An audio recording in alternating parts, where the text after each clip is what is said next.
الحق ليظهره على الدين كله ولو كره الكافرون ولو كره المنافقون نشهد أن لا إله إلا الله وحده لا شريك له ونشهد أن محمدا عبده ورسوله لا نبي بعد أما بعد رب اشرح لي صدري ويسر لي أمري واحلل عقدة من لساني يفقهوا قولي رب أوزعني أن أشكر نعمتك التي أنعمت علي وعلى والدي وأن أعمل صالحا ترضاه وأصلح لي في ذريتي إني تبت إليك وإني من المسلمين ربنا تقبل منا إنك أنت السميع العليم ربنا واجعلنا مسلما لك ومن ذريتنا أمة مسلمة لك وأرنا مناسكنا وتب علينا إنك أنت التواب الرحيم اللهم بارك لنا في رجب وشعبان يا الله وبلغنا رمضان رب اغفر لنا وارحمنا وتب علينا إنك أنت التواب الرحيم amin ya rabbal alamin. Umhati fillah rahimakumullah. Untuk pertama dan utama sekali, marilah sama-sama kita bersyukur kepada Allah Subhanahu wa taala atas begitu banyak limpahan rahmat kasih sayang yang Allah berikan kepada kita yang tak bisa kita hitung dengan jari-jari kita, terutama cucuran nikmat yang begitu banyak yang Allah berikan kepada kita. Makanya kita sebagai hamba Allah harus siap memposisikan diri kita sebagai hamba Allah yang lemah di sisinya atau fakir, miskin di sisinya. Tidak ada di antara kita yang bisa mengatakan ibu yang paling kaya. Pasti ada yang lebih kaya dibandingkan kita. Tidak ada ibu yang bisa mengatakan akulah paling hebat di sini. Pasti ada orang yang lebih hebat dibandingkan kita. Kemudian tidak ada yang bisa mengatakan aku yang paling cantik dan segalanya. Kenapa, Bu? Karena apa saja yang kita miliki pada hari ini semuanya milik Allah, yang hanya dipinjamkan kepada kita dan akan diminta pertanggungjawaban. Oleh sebab itu, mari sama-sama kita sambungkan hati kita, kita gantungkan hati kita hanya kepada Allah Subhanahu wa ta'ala.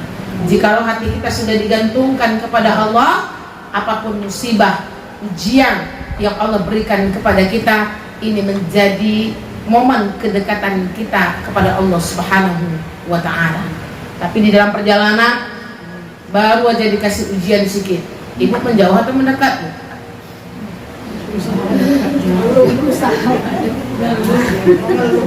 Mengeluh.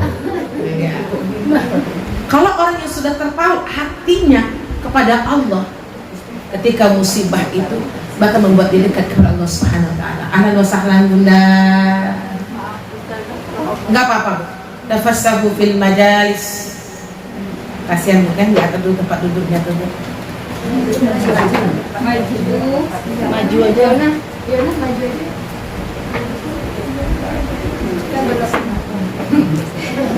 Selanjutnya, mari sama-sama kita kirimkan salawat serta salam kepada qudwah kita, kepada nabi junjungan alam kita, kepada seorang nabi yang maksum minaz dzunub, yakni Nabi Muhammad sallallahu alaihi wasallam. Allahumma shalli ala sayyidina Muhammad wa ala ali sayyidina Muhammad allazi yukhrijun nas minaz zulumati ila nur wa ila siratal mustaqim. Assalamualaikum ya Rasulullah, assalamualaikum ya Habiballah. Baik Ummahat, supaya tidak memperpanjang mukadimah, kembali kita ikhlaskan kita untuk datang ke majelis ini. Insya Allah kita akan sambung kembali materi zakat yang sudah kita bahas. Ibu bersama dengan zakatnya ya. Insya Allah nanti kita kaji fikih Ramadannya di bulan Sya'ban saja. Setuju? Sya'ban kita rapikan. Nah, berarti minggu depan Ibu lupa saya. Minggu depan nih boleh. Nanti kita sampai. Oh iya sudah. Ya. Boleh ibu ini cinta Allah. Kita lanjutkan Ibu. Nanti di habis itu baru kita kaji Isra Mi'raj. Kita memankan sesuai dengan mulanya. Ibu, zakat kawin. Ibu dibilang zakat mas kawin udah habis dah. Udah dijual, saya juga udah dijual, Bu.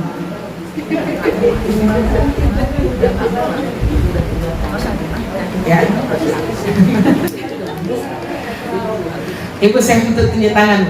Siapa ibu-ibu yang mas kawinnya masih asli dari menikah sampai sekarang? Cuma berapa persen ya? Masih asli ya? Cincinnya nggak pernah dijual-jual. Habis itu mekenahnya masih bagus sampai sekarang. Yang masih utuh.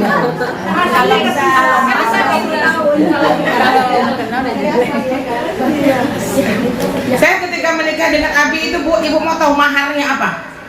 Buku 12 jilid. Bayangkan. Mahar saya sampaikan ustazah kepada ukti itu, mahar saya buku. Isinya apa, Bu? Mar'atus Sholihah. Ya. Sekarang bukunya masih ada, tapi beberapa belum saya baca. Terus saya bilang sama kakak senior saya, masa maharnya buku loh kak? Nggak ada loh orang maharnya buku. Buku itu hadiah aja lah, saya bilang gitu. Terus kamu maunya apa? Ya kasihlah saya cincin. Jadi akhirnya saya minta sama abinya, meskipun cincin itu kecil ya, namanya perempuannya, akhirnya yang beli cincinnya mamanya. Ya, ketika saya habis menikah, ini cincin yang adik minta waktu pernikahan. Ya masa maharnya buku. Terus dia bilang, saya mau mahar buku, jadi belikannya dari Saudi. Ibu, kemudian yang kedua, saya mau maharnya saya jual, ingin tasmi 20 juz. Waktu itu maharnya masih 20. Saya bilang, nggak ada di Dubai kayak gitu, nanti dibilang salah ajaran, saya bilang. Dia mau maharnya baca Quran 20 juz, mengulang hafalannya di situ. Boleh nggak maharnya Quran? Boleh. Saya nggak mau. Berat. Zaman-zaman kita berat itu, Bu. Sekarang yang luar biasa. Dengan apa namanya tuh, boleh surat An-Nisa, boleh surat Maryam. Sekarang bisa. Ya. Kalau bicara mas kawin itu, ma'assalam, selamat tinggal. Baik, zakat mas kawin. Kenapa kita bahas? Memang ada di fikih. Karena orang Arab itu, Bu, ya, mas kawinnya mahal. Ya. Makanya orang Arab itu suka nikah sama orang Asia. Seperangkat alat sholat sah. Tunai itu. Cuman gitu doang, bukan. Tapi sebenarnya kita lebih baik karena tidak menyusahkan. Ya. Banyak mereka tuh nggak jadi menikah itu karena mahal. Ibu jangan kayak gitu ya. Ibu bilang sama laki-laki itu, ada duit kamu 100 juta, lamarlah anak saya. Boleh nih. Mudahkan. Abu Hanifah berpendapat bahwa mas kawin untuk seorang wanita tidak wajib dikeluarkan zakatnya,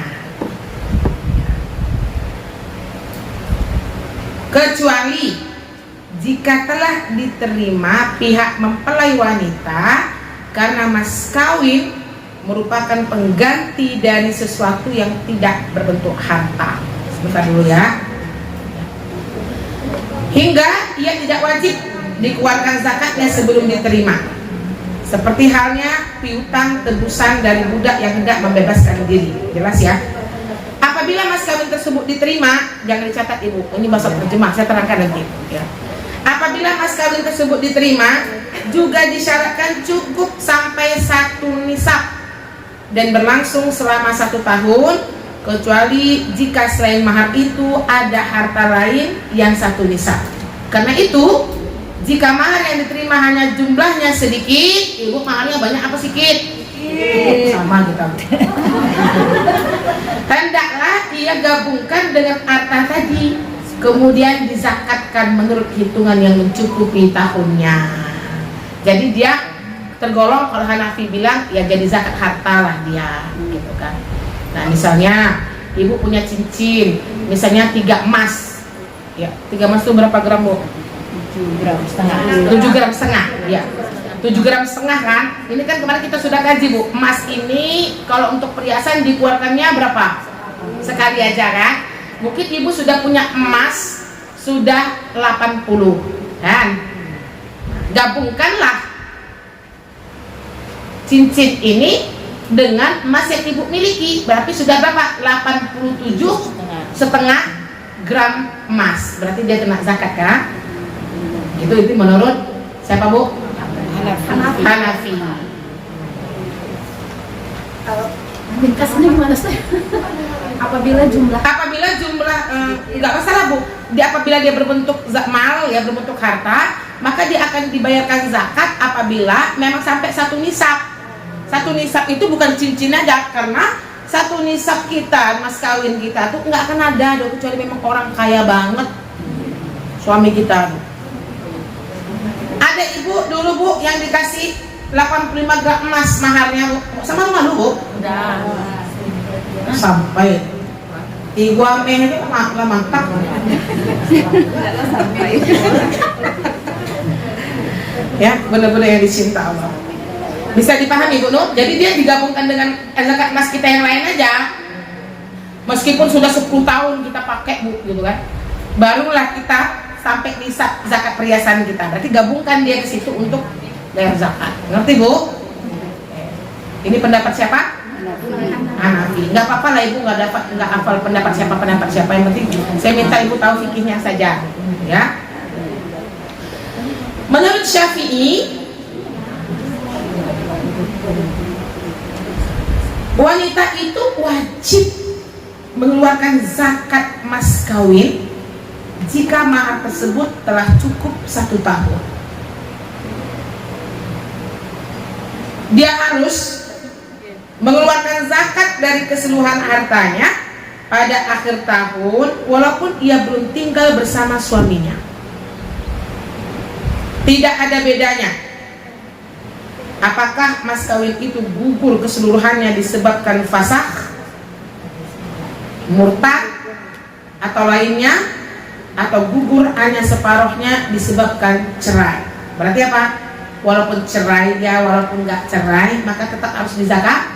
Zakat itu aja bedanya. Nisabnya sama.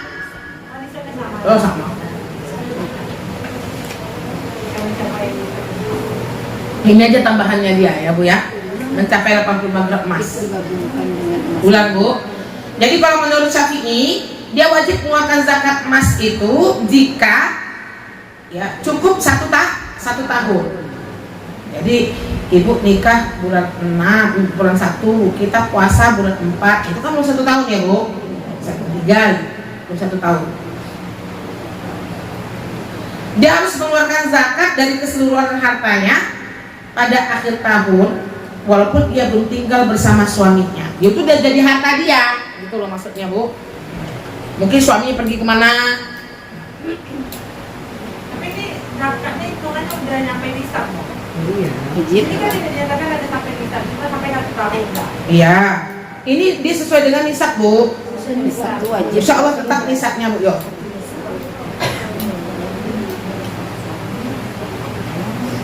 Ini Syafi'i ini Bu. Tapi ini kan jangan sampai berbentuk emas juga yang ibu pikirkan, kan dia bentuknya lain banyak kan? Ini kan hitungannya ya banyak, misalnya kayak sarungan. Iya.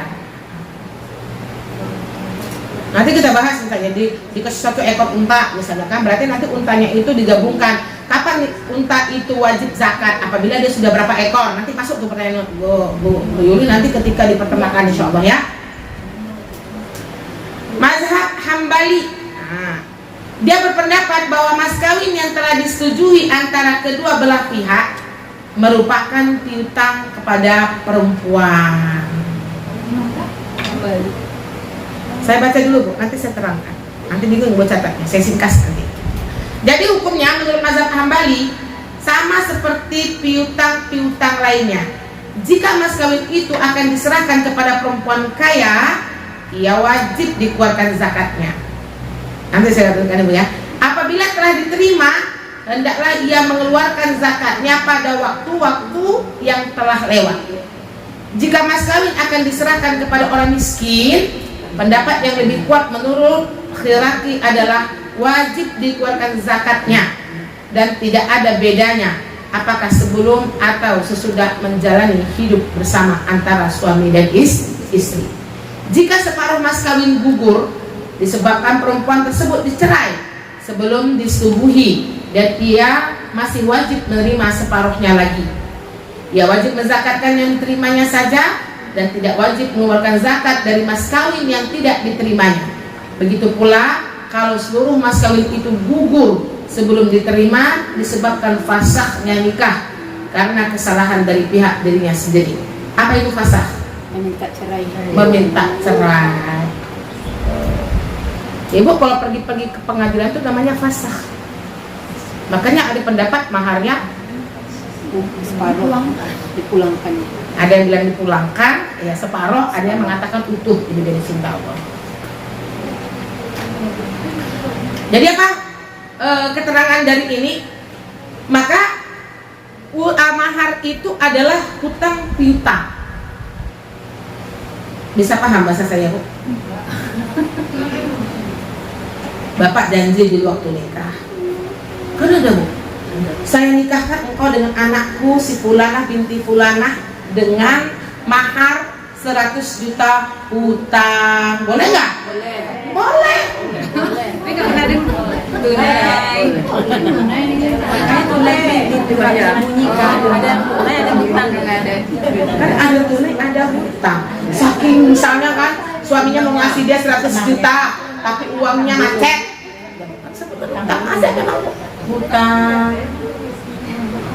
Wajib aja. Ya makanya lebih bagusnya kayak gitu kan, Bu Eli. Itu nggak usah dibahasakan mahar.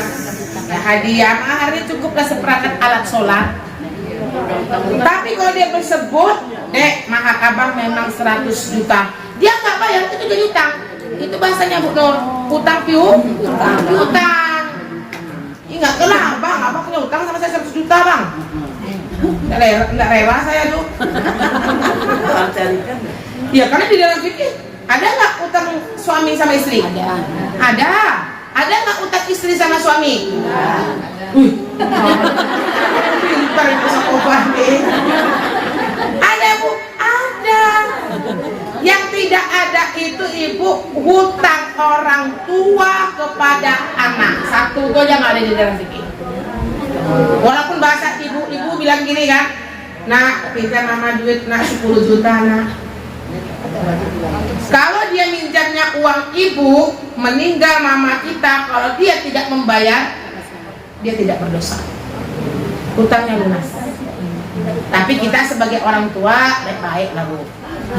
Kita udah tahu fikihnya kan, punya niat pula kayak gitu, 10 juta ini tak akan aku bayar sama apa. Bahaya juga dari cinta. Kalau utang anak ada, Bu? Ada. Saya tanya ibu, mana yang sering? Orang tua kita yang hutang sama kita, apa kita yang hutang sama orang tua? Kalau mau kita mau nih, jujur kan? Pinjam duit mama 5 juta dulu, Ma. Ada yang kurang kakak, Ma. Iyalah, Ma.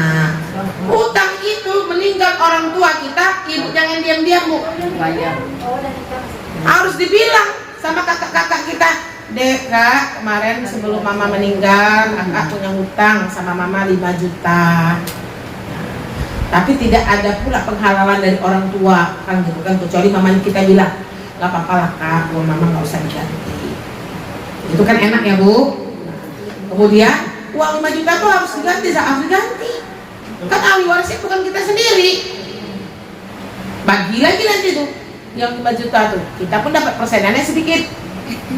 Nah, itu ya ibu-ibu yang dicinta. Kalau dia diikhlaskannya senang. Bagus sekali, Bu. Sodakohnya sama anaknya, karena anaknya kan sudah menikah. Anak menikah itu kan tidak lagi kewajiban orang tua, Bu, tapi ketika kita memberikan bantuan uang-uang kepada mereka, itu sedekah.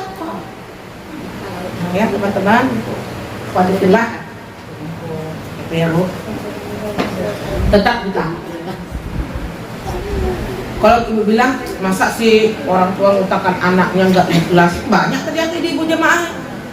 Ngomong juga mereka, kayak mana tuh Ustazah, anak saya pinjam uang saya 20 juta. Kayak mana lah namanya anak yang minjam ya Zah, gimana Zah? Bu, utang orang anak ke orang tua tetap adalah hutang. Udah saya tagih anak saya, tunggu dulu mama. Padahal 20 itu saya uangnya uang hari tua saya, kata beliau kan. Ibu ikhlas, Bu. Jawabannya abu-abu. Gimana gitu? Karena orang tua ke anak kan. ya dikatakan nggak ikhlas karena butuh pula waktu, dikatakan nggak ikhlas anak kan ulang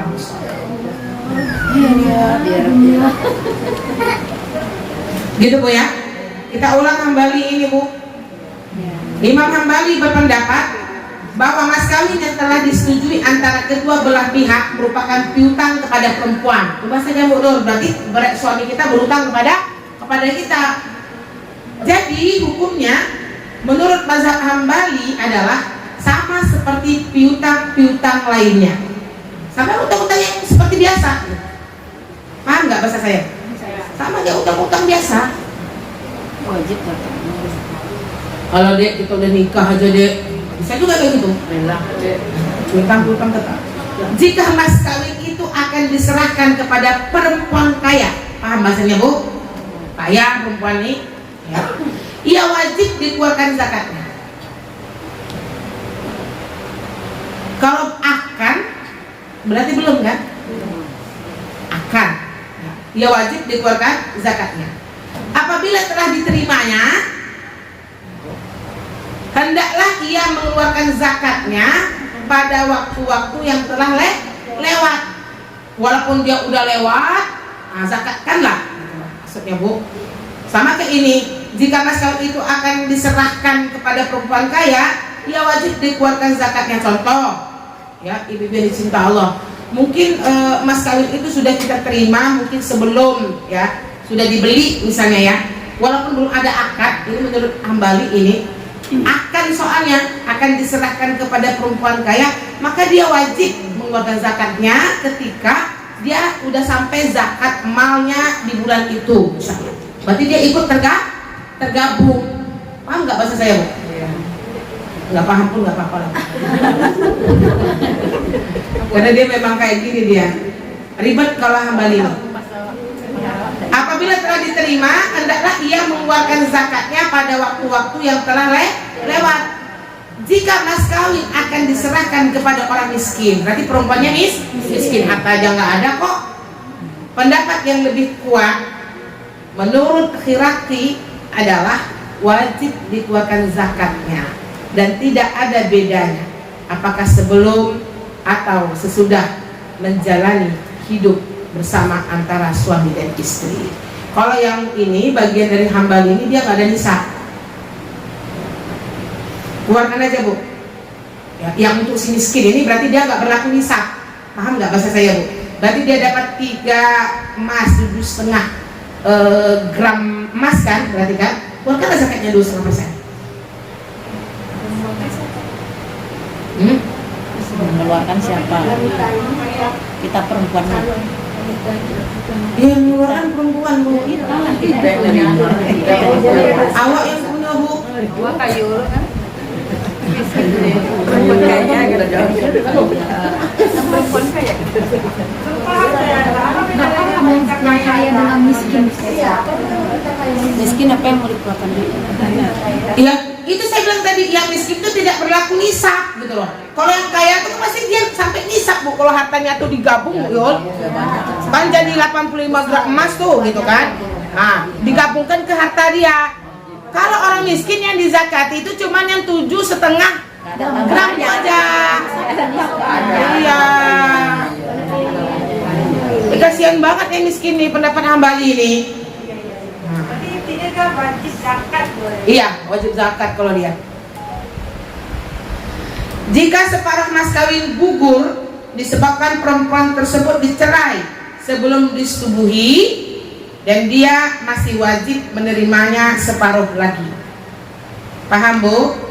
Dia dapat 4 emas lah ya, 4 emas. Kemudian gugur disebabkan perempuan tersebut dicerai sebelum disetubuhi. Paham Bu? Belum ada malam pertama ya. Itu salah satunya, itu makanya yang di dalam ta'aruf itu ya, kayak saya misalnya pernikahannya ta'aruf, itu cacat-cacat di tubuh itu harus disampaikan. Telinga sayang nggak sempurna, tapi saya ada tanda di perut, gitu Bu ya. Nah, harus disampaikan tuh Bu. Payudara saya cuma 1 misalnya, Ada kasusnya makanya begitu. Bertanya ketika anak yang ingin menikah ya, payudarinya satu, kasih tahu nggak usah kasih tahu Bu, nanti daripada sebelum dia bersetubuh suaminya tidak menerimanya, itu lebih sakit lagi. Kenapa Bu? Apa Bu Dek?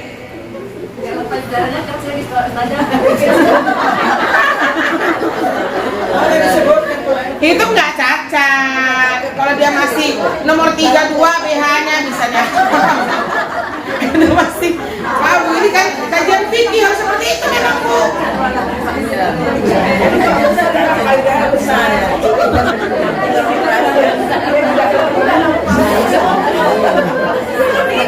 Ini Bu, ini bagi orang ta'aruf ini jalan mudah Bu bilang. Sulit dia, jadi fisik pun harus dikasih tahu. Yang kira-kira penyakit gitu kan kekurangan tuh, ringannya nggak sama, itu kan kekurangan ya, gigi palsu. Iya, Ciri-cirinya situ. itu perbedaan ta'aruf sama pacaran Bu. Kalau ta'aruf itu yang banyak disampaikan itu kekurangan diri. Kalau ibu dulu nggak kekurangan diri kan, manis aja. Pas udah nikah, oh tahu deh ini bang nggak mau aku bang. Kalau harus gitu Bu. Tapi nggak sampai pula suami saya tidurnya besok ngorok, itu nggak sampai situ.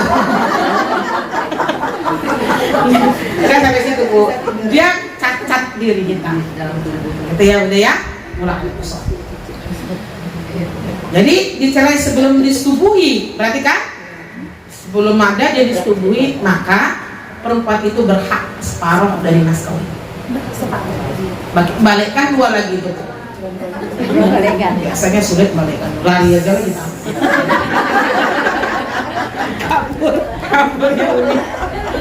4 emas, jadi 2 ya, apabila kita belum disentuh oleh dia. Nah, ia wajib menzakatkan yang diterimanya saja. Kata dia seharusnya 4 nih, dia jadi 2. Berarti 2 emas itu aja yang dia keluarkan. Begitu pula kalau seluruh mas kawin itu gugur sebelum diterima disebabkan fasahnya nikah karena kesalahan dari pihak dirinya sendiri, dia wajib zakat nih. Orang-orang yang fasah nih. Fasah tahu tadi kan orang kalau yang minta cerai itu pulangkan mahar. Ini di dalam pendapat Hambali ada yang dibilang setengah, ada yang dibilang balikkan.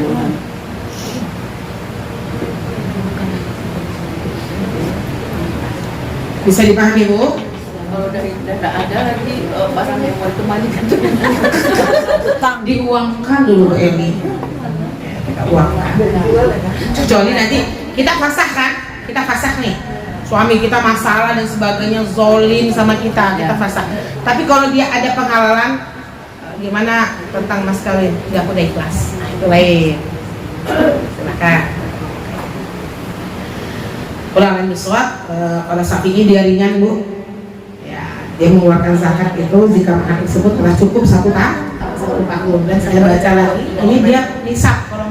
Kalau Syafi'i ini dia nisab, meskipun sini nggak disampaikan, yang nggak nisab itu Hambali, ya. Udah sampai sini Bu ya, mas kawin ini anak-anak kita lagi. Kita udah lewat, udah nggak ada lagi mas kawin kita Bu. Habis apa ini dijual buat nih. Selanjutnya zakat rumah sewa. Nih ibu-ibu yang punya kontrakan nih, yang punya rumah kos, dengarkan baik-baik. Kalau kami yang menyampaikan ini lapang, karena kami nggak punya rumah kos.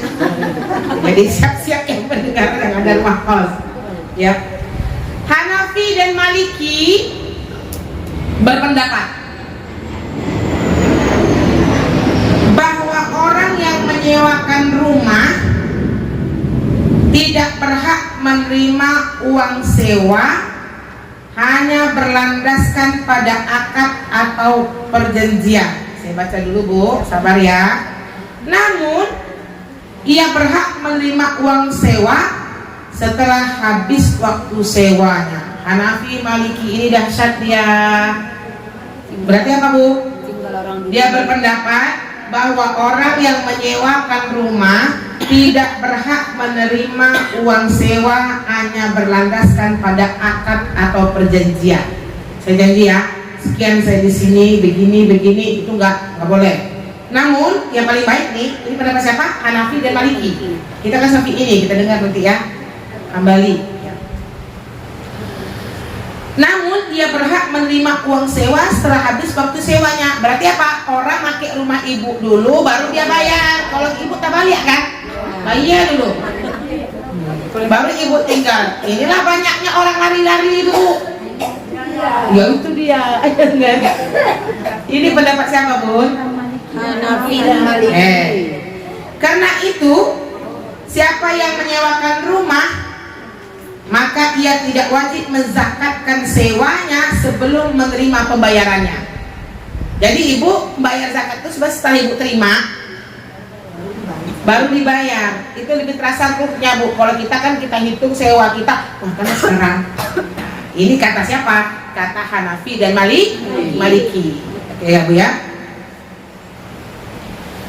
Berlangsung masa 1 tahun dan cukup 1 nisab.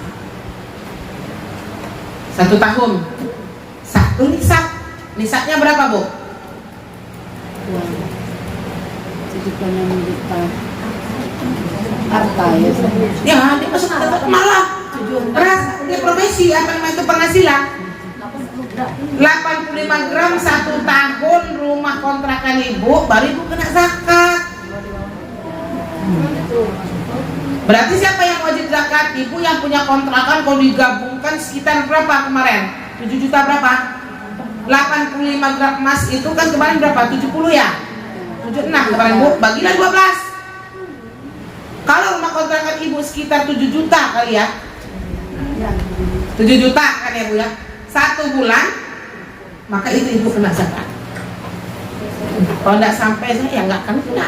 Kalau ibu mau keluarkan 2,5% bagus, tapi bahasanya bukan zakat, bahasanya sedekah.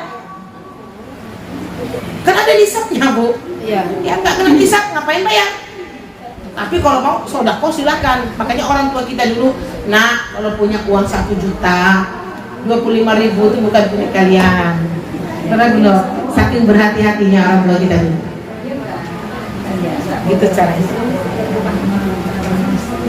Bisa dipahami Bu maksudnya? Kenapa Bu Yul? Ini kita masih di Hanafi dan Maliki Bu Yul. Kenapa? Ulang lagi kata-katanya menyewa rumah tidak. Kalau orang yang menyewakan rumah wajib menunjukkan zakat setelah menerima sewanya. Bayar dulu baru ditempati.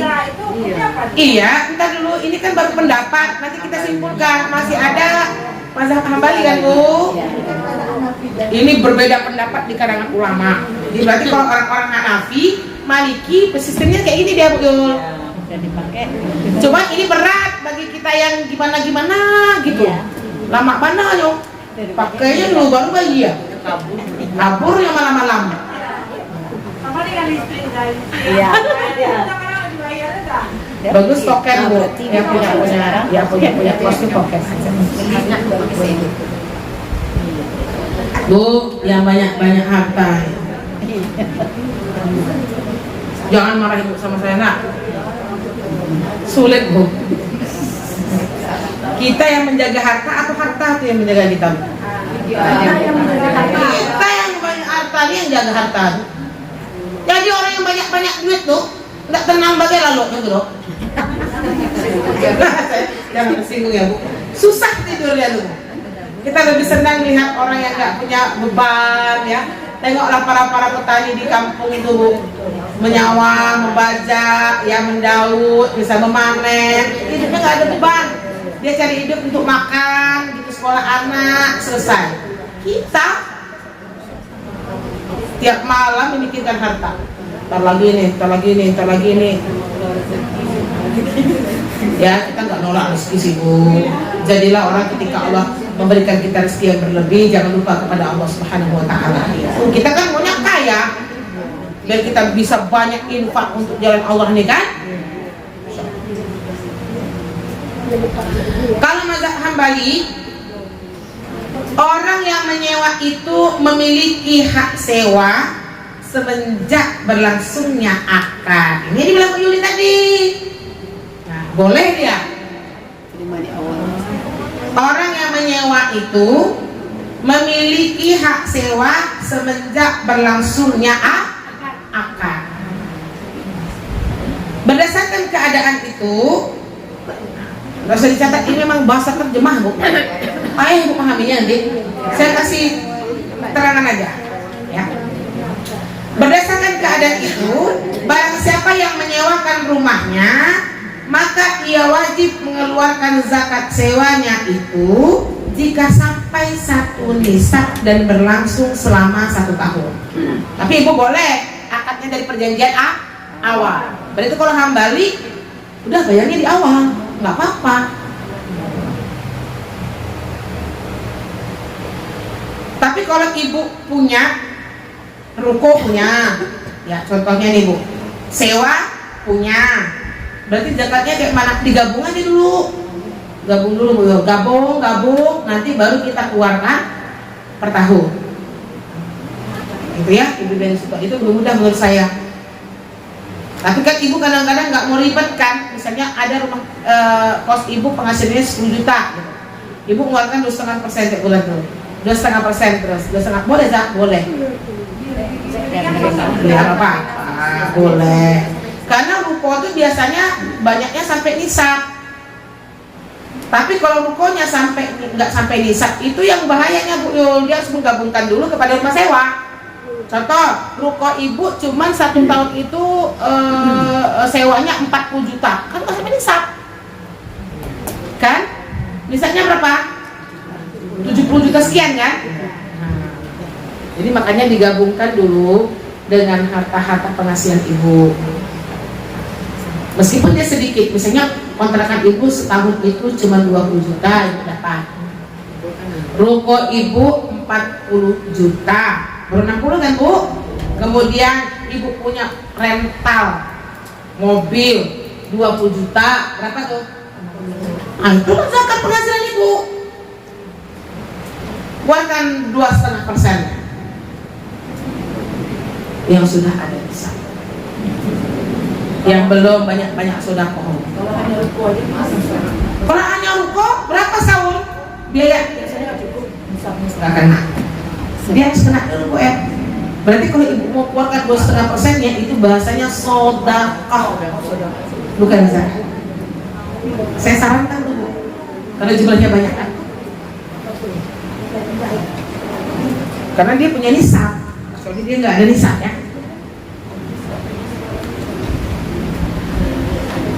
Adapun orang yang menyewa boleh menggunakan hak sewa itu untuk bermacam-macam keperluan. Kemungkinan bisa batalnya perjanjian sewa-sewa tidaklah menjadi penghalang terhadap kewajiban membayar zakat. Sebagaimana halnya mas kawin sebelum suami menyetubuhi istrinya. Berapa tadi? Paruh, tahu dah. Jika uang sewa itu telah diterima, hendaklah pemilik rumah segera mengeluarkan zakatnya. Sebaliknya, jika pembayaran sewa dilakukan secara berutang, hukumnya sama seperti piutang, mengikut kepada cepat atau lambatnya pembayaran sewa. Tapi saya lebih menyarankan ibu, kalau misalnya ada aset-aset ibu yang belum dibayar orang, saya lebih suka ibu bayar duluan. Dihitung aja dia, meskipun uang itu belum kembali. Makanya nanti di dalam fikih itu berbeda pendapat di kalangan ulama. Gimana tuh saya punya uang sih 80 juta, tapi sama orang gitu. Sudah 3 tahun ya nggak balik-balik. Terus zakatnya gimana? Itu karena masih milik ibu. Maka ibu wajib.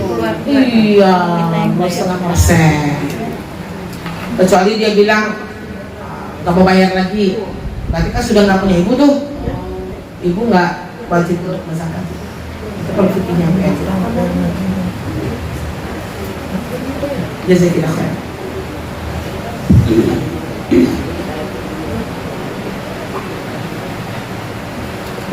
Dalam kitab Al-Majmu' karya Imam Nawawi dinyatakan, jika seseorang menyewakan rumah atau lainnya dengan sewa tunai dan ia pun menerima uangnya, para ulama sepakat bahwa ia wajib mengeluarkan zakatnya. Tapi di sini tidak ada Syafi'i, nanti saya cari di Fikih Mazhabul Arba'ah ya Bu ya. Saya nggak bisa menyampaikan sembarangan, karena di sini hanya 3 ulama yang dibahas. Nggak ada Syafi'i. Nanti saya carikan insya Allah di Fikih Mazhabul Arba'ah. Bisa dipahami Bu? Berarti yang Ibu lakukan nggak salah selama ini kan? Boleh ya. Kalau Hanafi Maliki nggak usah zakat, kita nggak boleh ngambil sewa kecuali mereka tinggal dulu baru sewanya di akhir. Gitu tadi kan Bu. Kalau Hambali gimana Bu? Boleh di awal. Nah, ya. Imam Syafi'i ini yang tidak dituliskan di sini. Allah a'lam. Sudah Bu? Paham? Silakan. Tentang mahar tadi ada dengar katanya kalau mahar itu sebaiknya berupa benda karena merupakan lambang nafkah dari suami, bukan kayak maksudnya harta, bukan benda, berupa harta, bukan kayak mukena gitu, bukan seperti itu, jadi berupa harta. Kayak itu kayak ustaznya tadi kan buku itu berarti kan boleh.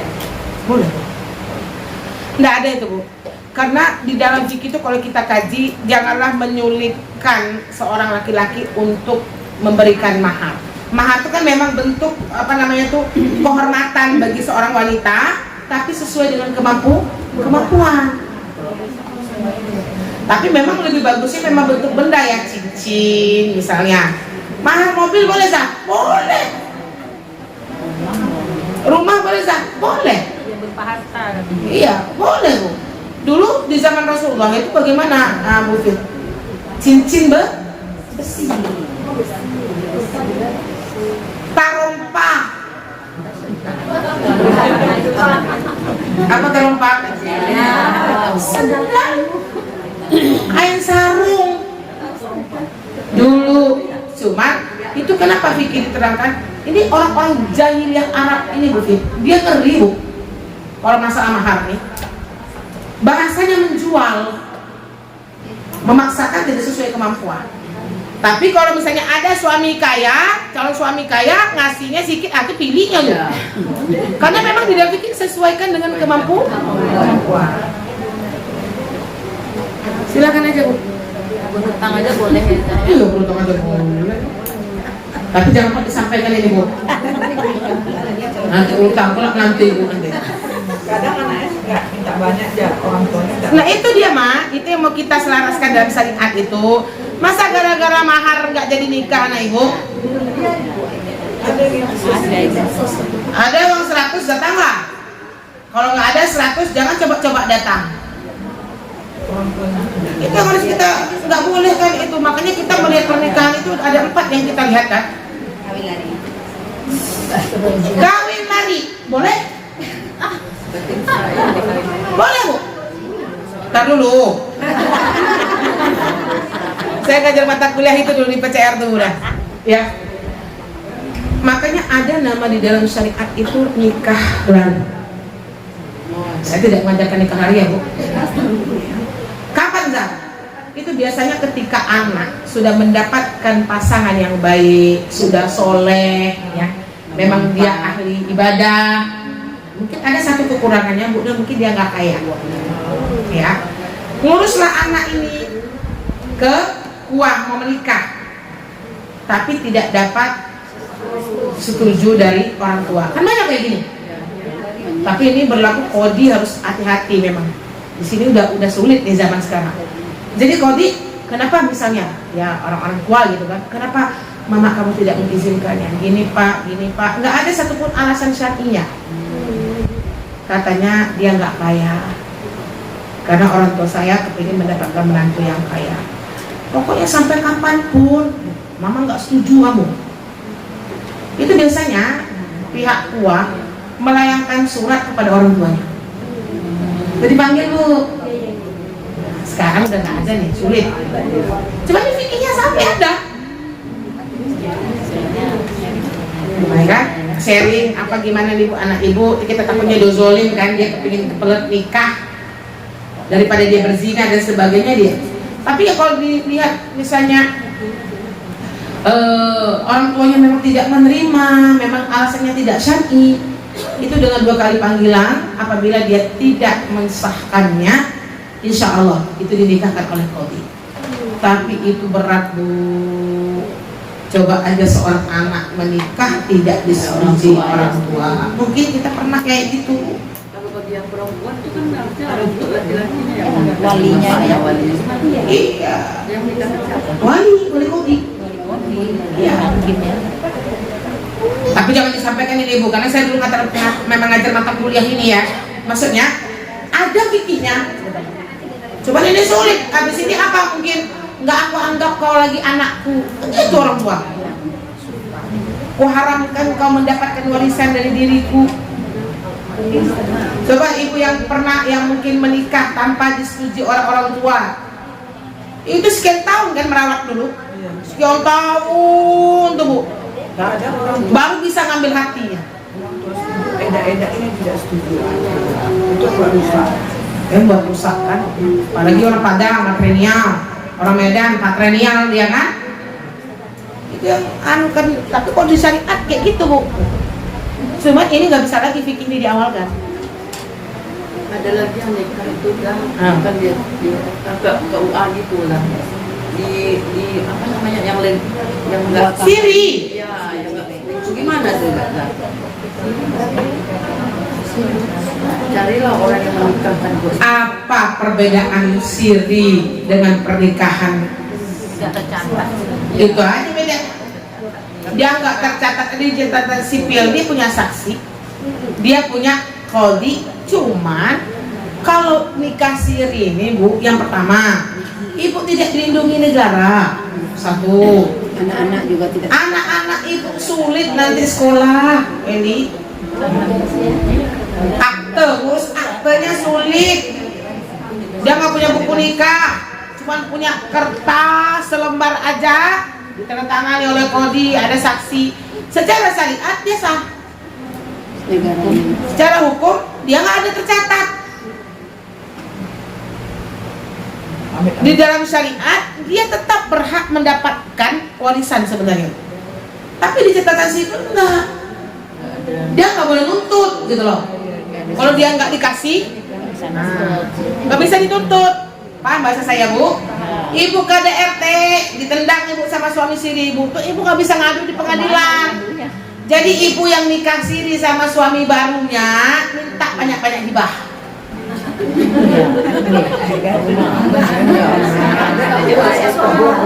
Ya kan Bu? Contohnya nih kan ibu istri siri sah. Tetap saya katakan sah. Cuman pandai-pandai ibu minta terus sama suami itu hibah. Karena ibu nanti Ada apa-apa. pasti di backpis dengan keluarganya yang pertama. Bukan matre Bu, ya maksud saya ya. Menyelamatkan diri. Kenapa Bu? Iya, enggak kan kami sendiri ini kan mbak tetangga saya ada dia banyak menuntut dengan si suaminya ini. Itu mungkin yang baik ya. Hibah Bu, kadang nggak dapat ya Mak. Ada warisan kan? Tinggal nggak Nggak ada warisan. Ya itu. Sebenarnya dari syariat dia dapat wati. Catatan sipil. Nah sekarang keuangan kita itu bukan syariat Indonesia nih, Nuntutnya nggak. di sipil. Ya Bu ya. Kenapa Bu? Pelakor. Kalau dia nikah Bu Yona, dia udah jadi istri. Ya, jadi bahasa pelakornya udah hilang. Pelakor itu dia memang Tidak istri siri. ya itu kita dosa dia kan, dosa dia kepada Allah. Cuman karena pelakor habis itu dia menikah itu jauh lebih baik dibandingkan menjadi wanita simpanan. Beda kan? Kan ada pelakor yang hanya jadi Pertamanya udah pelakor, pasti nikah dia sama suaminya kan. Dosa kan? Dosa, tapi kita nggak bisa katakan juga siapa dulu yang salah. Itu kita nggak bisa salahkan perempuannya, Bu, nggak bisa dulu salahkan laki-lakinya. Kalau laki-laki itu menikah dari satu boleh, Asalkan ini yang nggak ibu terima dong. asalkan Apa asalnya? Asalkan apa? Adil di dalam fikih kita kaji dulu. Ibu bilang gini kan, tidak akan ada ustazah siapapun laki-laki itu pasti dia nggak bisa adil. Karena adilnya secara zahir mah, bukan secara batin yang diminta di dalam ayat itu. Zahir. Kalau batin tidak ada yang adil. Gak usah jauh-jauh ibu dengan anak aja lah. Anak ibu 4 pasti ibu ada di hati ibu mana anak yang paling ibu condong. Mau kita ucapkan mana anak kita? Jangan. Adil di sini apa? Hak yang diberikan kepada istrinya itu adil. Pertama, giliran malam. Dan kedua, nafkah. Adil di sini bukan sama rata. Sesuai kebutuhan. Iya, enggak sama rata tuh Wati. Ini istri pertama anaknya 5. Istri kedua enggak ada anak. Mau sama duit belanjanya? Bukan itu yang dikatakan oleh di dalam fikih. Jadi kita kajinya harus panjang. Coba kalau kita udah alergi dua. Sehingga dari hati itu disudut-sudutkan ya. karena kebanyakan laki-laki kalau nikah apa yang katanya istri tua saya nggak pandai parah dan cukup diurusi. Tapi kenapa kita dijalankan? Keluar udah saya. Akhirnya tetangganya gitu, dijelekkan nggak diladeni begini padahal istrinya cukup. Itu kayak mana laki-laki apa itu ya? Muak kali aku udah tahu kan. Laki-laki itu mah bukan laki-laki itu saja. Ibu tanya deh suami ibu. Suami saya juga bilang, nih fitrah laki-laki itu termasuklah api. Kalau mau punya itu lebih dari satu. Itu memang fitrah yang Allah berikan kepada mereka. Coba tanya opa, bang, kalau ada perempuan cantik mau lagi nggak abang nikah bang? Mau. Dia punya fitrah. Itu Allah ciptakan, cuman ada yang mengerem, ada yang nggak mengerem. Yang ngerem ini dosa, dia omak nggak dosa.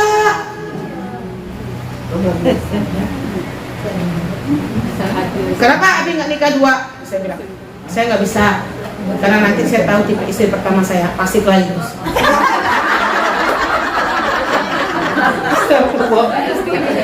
Nggak bisa saya, daripada nanti banyak kelahi gitu kan.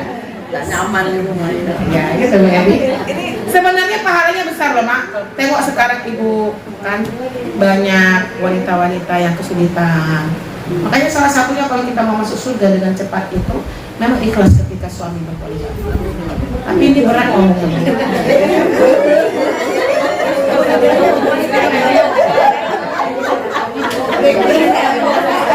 Yang pertama yang ada sampai sekarang istri yang pertama yang mencarikan istri yang pertama mencarikan betul.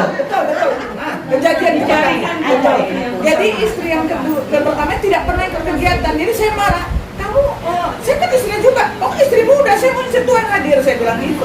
Enggak, saya memang disuruh hadir yang tua di rumah aja. Ya tempat tidurnya aja. Istri muda di bawah, istri tua di atas. Jadi keping ke bawah naik ke atas. Jadi kok kayak itu iya. Kak, nanti naik ke atas. Masya Allah, berlapang hatinya istri yang pertama itu yang luar biasa. Kalau dia surganya mah, coba fikirnya istri pertama, istri kedua itu nggak boleh satu kamar. Iya. Nggak satu kamar, dia atas bawah, dia kan tingkat. Oh, atas bawah boleh. Rumah.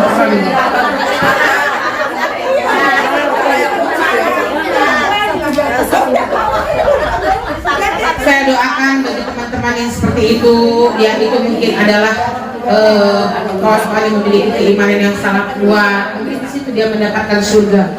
Dia ikhlas ketika suaminya seperti itu, ya. Mama belajar kita sama dia mah. Berarti nggak emosian, berlapang hati, sabar. Jangan kau kecenderungannya berdua. Datang kakak iparnya. Bapak ini itu berdua. Orang itu disenang kok kami.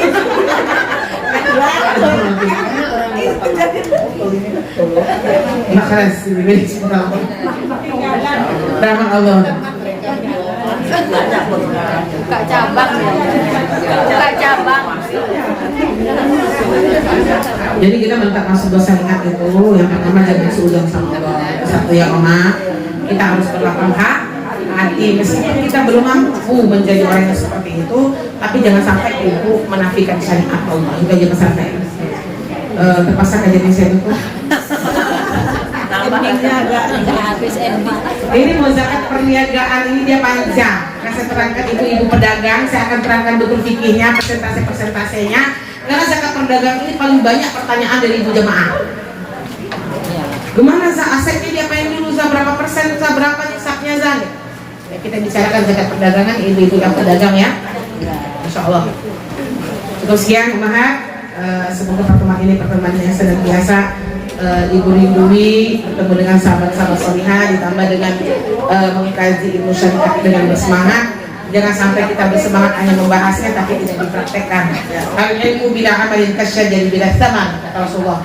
Ilmu yang tak dimanfaatkan itu sama seperti pohon yang tidak berbuah. Jadi kita jangan terlalu semangat, materinya terlalu banyak, cuma untuk mempraktekkan itu langsung menjadi cinta. Anak Tuhan Assalamualaikum warahmatullahi wabarakatuh. Waalaikumsalam warahmatullahi wabarakatuh.